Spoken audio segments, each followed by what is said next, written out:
Hi, it's Warren.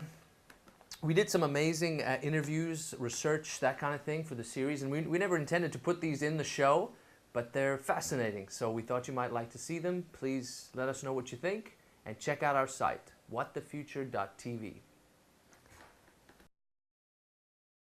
There seems to be a Dickensian story being played out in the developing world, which Dickens wrote about in the developed world years ago, but you mentioned the sort of the Oliver twists that are coming from the villages, and that would be, I guess, the defining demographic movement of our time, is all these villagers coming to the towns, and why are they doing it, and why are they so close?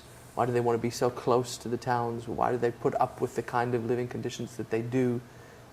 What that story is actually about, and you tell it from such a different perspective to anybody else who has their agenda and their ideas, that if you wouldn't mind just talking a bit about that process and how you see it and how it feeds into your work. Sure. I guess the one way we could describe it, I may not be the right one, is to think of the Industrial Revolution. It's the phenomenon of the last 200 years. The Industrial Revolution is all about people, as a matter of fact, clustering.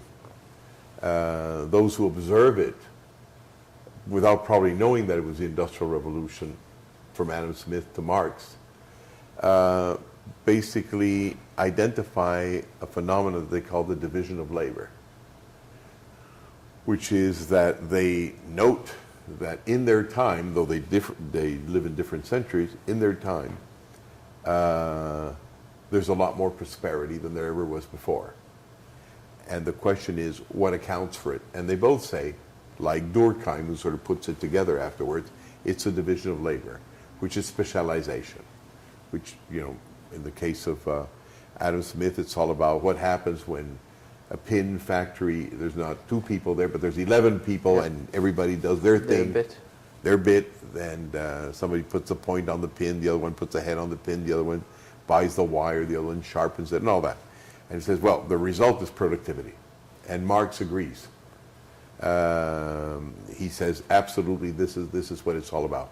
But you can only divide labor efficiently until your transport costs come down significantly if you cluster. You've got to be able to talk to each other. You've got to be able to make deals.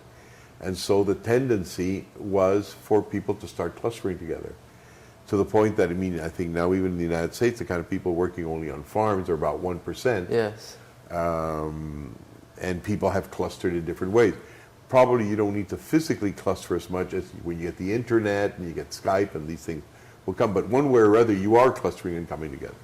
And that, I think, is happening now very much so in the Third World. As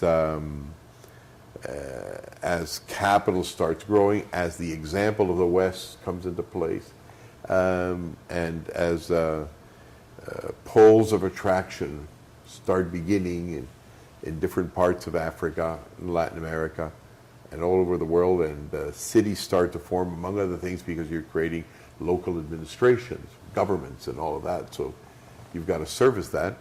People start coming to the cities, and for very simple reasons also. It's because actually life in many of the cities, even though it looks terrible, is actually better than the countryside.